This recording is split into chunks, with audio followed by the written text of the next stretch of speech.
Hello, everyone. Thank you for joining me here on USB Unaffiliated Sports Broadcast, where I cover varsity high school sports for Grantsville High School, Tooele High School, and Stansbury High School, shifting our focus to basketball as that time has arrived. So thank you for listening. I hope you enjoy the show. Please head over and like the Instagram page, follow it. That's where I put all the stats and updates and all the graphics to recognize these players. And be sure to get out there and support these local athletes. Thank you, and enjoy the show.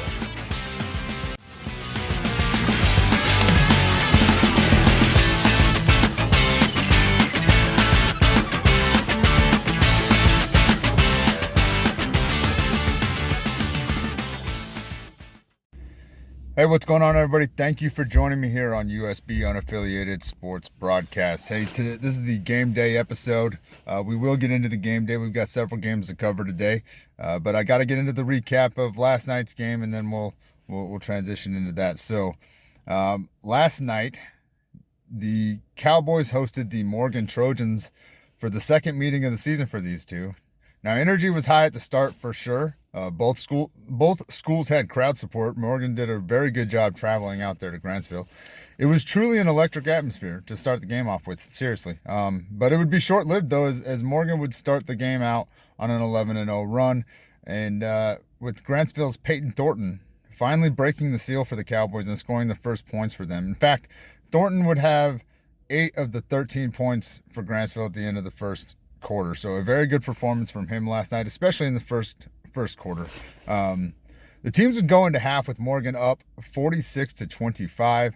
Grantsville would struggle in the second half, only scoring 8 points, I believe it was, until about the 6-minute mark in the fourth quarter. So Morgan would finish this one out, winning on the road in Grantsville 74-44. Now, as I said, it was a pretty decent first half for Grantsville. Number 20, Peyton Thornton, as he would finish the night with 10 points. He was matched by number 2, Bryson Roberts, who also had 10 points on the night with the help of 3 3-pointers from him. So as for Morgan, they were led by number 1, Colton Assay, who had 24 points on the night and hit an impressive 6 3-pointers. He was followed up by number 5, Bracken Saunders, who had a big night scoring 20 points. It was not a good outing for the Cowboys at all, in my opinion. And they appeared confused on offense, settling for threes that just wouldn't drop for them more often than not. Inside play was hard to come by, as the size difference down low really made that a struggle. Defensively, they were getting beat in their zone thanks to crisp and quick passing from Morgan. Keeping Grantsville out of position on defense, opening up good looks from 3 for Morgan. The man-to-man defense wasn't very effective either, as Morgan did really good setting some screens, and it created some switches where you just had a really bad mismatch, and that gave opportunities for Morgan. So, and it would lead to, they would get the switch and the smaller defender trying to guard down low. It just didn't pan out very well. I got to admit, the substitution rotation for Grantsville didn't make much sense to me at times, as they would sub out some of their size for smaller players, which would make sense if there was foul trouble. But most of the fouls came in the second half, so I was a little confused by that. Morgan was dominating the boards, and Grantsville played a small lineup for most of the game, in my opinion. And, there could be a very good reason that the bigs for Grantsville didn't see many minutes, okay? Like, I'm not in the loop like that to know. So it's very possible that there's a very good reason that their play time was restricted. But if there isn't, I'm really confused why they stuck with, what I would call like a speed/tempo lineup, but then not try to really speed up the tempo. It didn't really feel like they were trying to increase the tempo. Maybe I'm missing something there, but just from my perspective, it didn't really feel that way, right? And I felt like some of the substitutions stalled some of the momentum in a way that I think they were building at times. The rotation, I've been a little confused by it in some other games, but this one in particular, I was really confused by, just simply because of the size mismatch. I mean, Morgan had, I think at one point they had 3, maybe 4 players on the court that were listed as being over 6 foot or over 6'3". So I'm not really sure why they went as small as they did. But especially since getting to the inside was pretty difficult, I think. But got to give credit to Morgan. because they played and executed as an 18-1 team should. They were extremely efficient on their passing, picking apart the zone defense. They were efficient in their shooting. They made it tough on the top scorers for Grantsville, forcing others to beat them. So, Colton Asay, he had one of his best performances of the season, continuing his impressive season from three. All around well-executed performance from Morgan, hands down. Can't take it away from them. They executed very well and dominated on the road out there in Grantsville. So I think the Cowboys have a lot to look at in this one because, personally, I feel this was uncharacteristic performance from them. The discipline on defense didn't feel the same. The lack of offensive flow was off as well, because, again, I just felt like they appeared kind of confused of what each other was doing, and I'm not really accustomed to seeing that. So I think that this was an uncharacteristic performance from them for sure. Regardless of the win or loss, this just wasn't an overall good performance from the Cowboys, plain and simple. And I know they're capable of more, so I hope they can identify what it is and get it addressed. But again, Morgan takes this one on the road, 74-44, moving to 19-1 on the season. Meanwhile, Grantsville falls to 10-10 and looks to bounce back this Friday, January 31st at home against the 16-4 South Summit Wildcats. Good luck, men.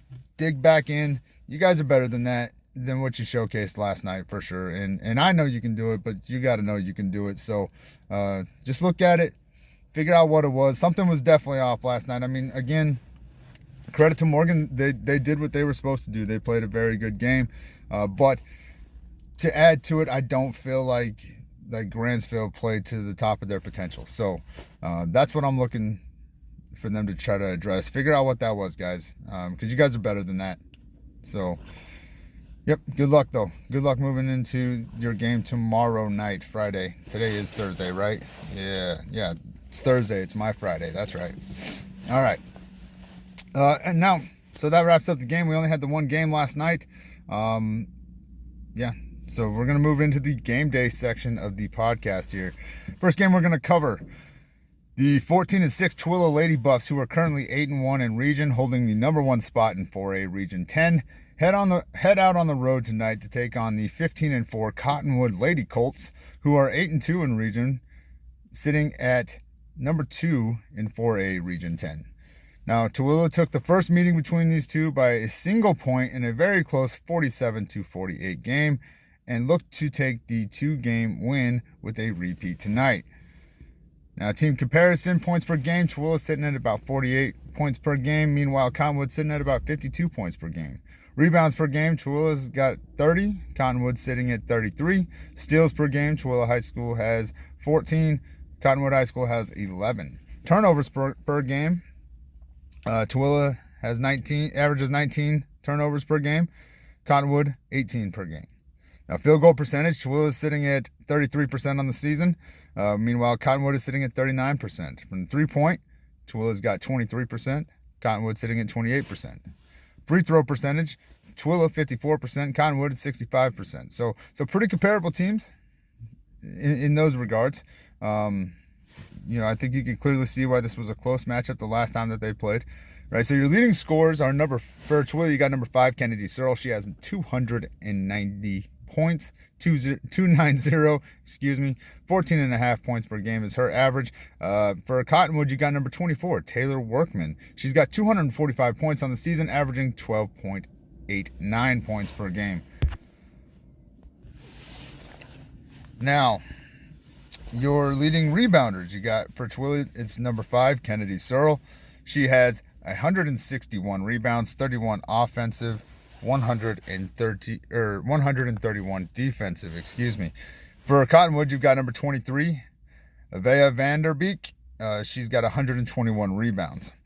Now, your steals leader for Tooele, you got number 3, Hallie Hogan. She's got 65 steals on the season. And for Cottonwood, it's number 1, Bella Morris, with 48 steals. Now, honestly, I think this is a really good matchup. I really do.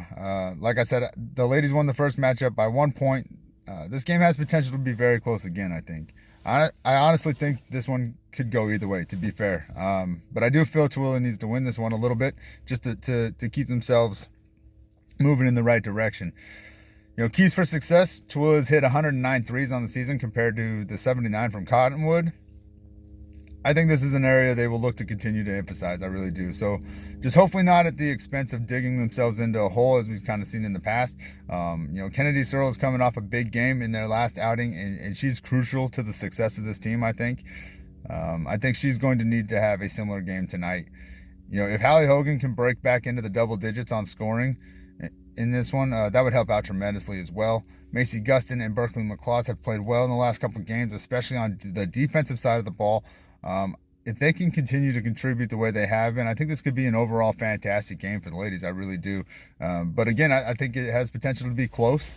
And, to be fair, I feel like it could go either way. So I'm excited to see what the ladies do in this one. This game will be tonight at 7 p.m. over in Cottonwood. So good luck, ladies. You should be able to stream that one on Cottonwood High School Huddle. If you look that up, you should be able to find it. Again, that game will be at 7 p.m. Game 2 in our game day coverage, we've got the 19-1 Grantsville Ladies, who are first in 3A Region 13 with a 7-0 region record, will host the 14-6 South Summit Ladies, who are currently third in 3A Region 13 with a 5-2 region record. Now, in their last matchup, the Grantsville Ladies won 69-38, and will be looking to repeat that performance and take the 2 games on the season, as they are led in points this season by number 11, Avery Allred, who has 355 points on the season, and also leads the team in steals with 95 thus far. Now, in rebounds, they are led by number 1, Bailey Lauder, with 129. She also leads them in blocks at 13 on the season. The ladies are shooting about 67% from the line this year and have dropped 108 threes. Meanwhile, South Summit comes into this one on a 3-game winning streak, led by number 1, Emma Broadbent, who has 419 points on the season and leads the team with an impressive 388 rebounds and 28 blocks on the season. Their leader in steals is number 3, Mariah Bowen, who has collected 60 steals on the season thus far. Now, keys to success, in my opinion, in their last meeting, South Summit had 44 turnovers, leading to 27 steals for the Grantsville Ladies. If the Cowboys can repeat that, then I think this will be a similar result in this game. But assuming South Summit will make that a point of emphasis, then I'm looking for players like Williams, White, and Butler to have games like their last one, where they help their team to smother the Wild. If they can do that, I think that it'll help their team to smother the Wildcats. I think if they rely entirely on the trap defense winning it for them, it may backfire if the Wildcats are prepared for it. So if those 3 can have a big game again like they did in the Morgan game, I mean, that team contribution in that game, if they can repeat that, I think they're unstoppable. But that would be extremely beneficial. But either way, I think everyone would like to see a repeat performance from the Cowboys in terms of efficiency. Rebounds, I think they did pretty good in their last meeting on this one. And clearly Broadbent is a beast on the boards. Seriously, like she is a beast on these boards. Where did it go? There we go. She's a beast on the boards. And if they can keep her to about 10 to 12 rebounds on the night, I think I would call that a success, because she's recorded a double-double in every game this season that I saw.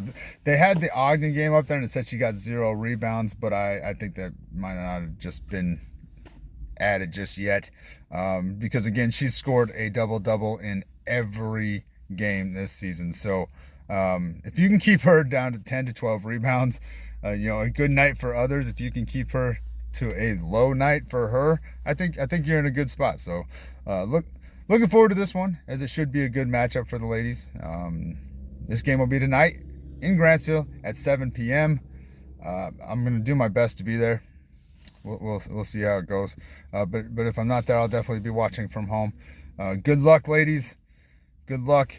And again, hopefully we get a repeat performance of the way you guys played last time. That was truly impressive. So, all right, game 3 in our game day coverage. We've got the Stansbury Stallions. The 5-14 Stansbury Stallions men, who are currently 4th in 4A Region 10, with a 4-5 record, will be on the road tonight for their first game of the week against the 12-8 Murray Spartans, who are third in 4A Region 10 with a 7-2 record. Welcome to the podcast this week, Stansbury. You guys have been awfully quiet with your no games. What have you been doing all week? The Stallions come into this one looking to bounce back from their loss last week against Hillcrest, led by number 25 Porter Hinton, who has 212 points on the season and leads the team with 29 steals. Now, they'll be looking for a big game from their big man, number 53, Tegan Johnson, who leads the team with 170 rebounds and 184 points. Meanwhile, Murray comes into this one on a 7-game win streak, led by number 2, Damani Wilkerson, who has 281 points on the season and 32 steals. They will also be looking for a big game from their big man, number 15, Ethan Davies, who is listed at 6'7" and has 137 rebounds and is second in points for his team with 213 on the season. Now, in their last meeting, the Stallions played a solid game and only lost by 3 points. So I hope their confidence is high in understanding that they can compete with this team. Since that game, I think their defensive play has improved. So if they can repeat the 9 3-pointers they collected in the last matchup, I think they're in for another good game. I really do. So keys for success, kind of like I've said all season long for them, Tegan Johnson has got to have a big night. In the last meeting, he had 14, which was he had 14 points in the last meeting, which is about what he's scored over the last 3 games, where his team has gone 1-3 in the last 3 games. So I think that's big for him. Now, I don't think they win solely based on his play, okay? I'm not saying he is the know-all, be-all savior, but they need him to play well. And they will need players like Hinton and Stevens to have good game and continue their success from the perimeter. I think that's very important. It's kind of become an identity for them. So I think that they're going to need that, as well as Tegan Johnson playing well, right? So I'm also looking for Luke Rich to contribute on the scoreboard a little bit more. He had a big game from 3 against Tooele for sure. So I'm looking for him to maybe kind of contribute in that again, because we know he's going to get the rebounds. He's great at helping out with the rebounds, and he's a great facilitator in terms of assists. His passes are pretty good, so we know we're going to get that from him. I'd just like to see him contribute on the scoreboard a little bit, and I think that'll help put his team in a good position. Obviously it goes without saying, the more people that contribute, obviously the better the game's going to be. But I think for them, Tegan Johnson having a good game, those guys staying sharp on their shooting, I like their chances, is all I'm getting at. If Stansbury can get Davies in foul trouble early, that would help them out tremendously, obviously, right? As he has collected 64 offensive rebounds on the season, giving his team extra chances. Sorry, lost my place for a second.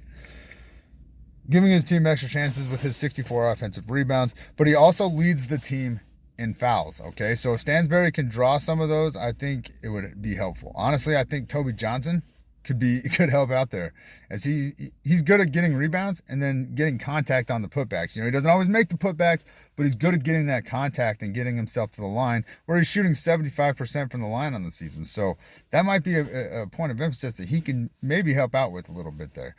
Stansbury does very well in transition when they are able to create turnovers. They have excellent fast break passing, in my opinion, and vision.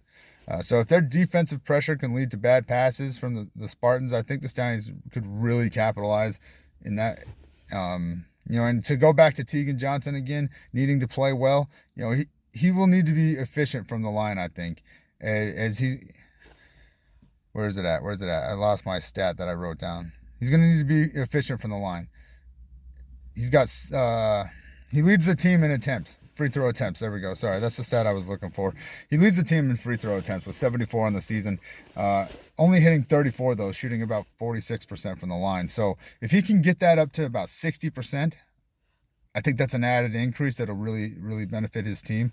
Because again, he leads the team in attempts at the free throw line. So he's a big dude, so he's getting hacked, right? I think he's got to shoot pretty good from the line tonight.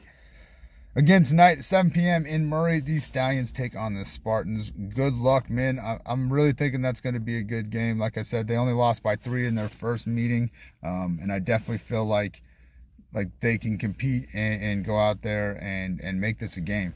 So hopefully they steal this one on the road. All right. So get out there and be great. If I remember correctly, they're better on the road than they are at home. So, hey, go out there and steal this one. As for our next game on the game day portion, we've got the 8-11 Stansbury Ladies, who are currently 4th in 4A Region 10 with a 4-5 record. Will take on the 5-13 Murray Ladies, who are 5th in 4A Region 10 with a 3-6 record. Now, this will be the second game of the season for these two as well, where the Stallions won the first matchup by 1 point, 43-42. Now, the Lady Stallions come into this game shooting 27% from the field, 16% from 3, and 49% from the line. Led in points on the season by number 15, Apisi Male, with 189 points on the season, and also leads the team in rebounds with 142 on the season. Number 0, Leah Larson, she leads the team with 43 steals on the season. Meanwhile, the Lady Spartans come in shooting 33% from the field, 19% from 3, and 51% from the free throw line. They are led in points by number 30, Charlotte Sherbel, who has 198 points, on the season, and leads in assists with 39. Now, the Spartans are led in rebounds by number 35, Brooklyn Richter, with 146 boards on the season and 18 blocks. Now, in terms of keys for success, I think it's going to be turnovers. I mean, looking at the stats from the last game, both these teams were pretty even. Rebounds, we had 29-27 in Murray's favor. Steals, we had 11-16 in Stansbury's favor. Fouls, 14-10 in Murray's favor, with Murray committing the most, Turnovers, 26-21. Murray with 26 in that one. So I think if they can limit that a little bit, it could be a big difference maker. That seemed to be kind of the bigger stat that stood out to me. Again, nothing really crazy for no real crazy differences for either one of those teams. And so, if the ladies can hit some threes in this one as well, I guess that was another stat that kind of stood out a little bit, right? If they can hit some threes, that would probably help out a lot, as they went 0 for 5 from 3 in their last matchup. Again, just looking at the stats, this was a pretty even spread in the last one. So I think this is going to be another tightly contested game. I really do. Now, since their last meeting, I was able to see since the last meeting between Murray and Stansbury, I've been able to see the ladies play in Tooele. And I got to admit, I was extremely impressed by the defensive progression that I witnessed in that game. So assuming it is well and improved from their last meeting with Murray, this may be a game where the ladies showcase an unexpected dominant performance, honestly. They played them a little bit earlier on in the season. They've had some games since then where, like I said, I feel like defensively they improved tremendously. So if Murray hasn't seen that, they may be in for a shock. They might think that they've got something in the bag, and maybe they take that shot to the chin. You know what I mean? That right hook comes in every time, right? So who knows? But I think it'll be another close game, a really good game, and one that I think they need to win. So hopefully that their minds are sharp, and they go in there and execute. So again, this game will be tonight in Murray at 5:15 p.m. Now these Murray games are, if I remember right, are pay to watch on Huddle. So if anybody has a different link, please feel free to DM it to me, and I'll try to get it out there. Okay. But hey, good luck, ladies. Bring back that win. I believe in you. I think you're in for a good matchup tonight. And based off what I've seen from the progress on defense, I think you guys can do it, and I'm rooting for you. So that'll wrap up the game day episode today, guys.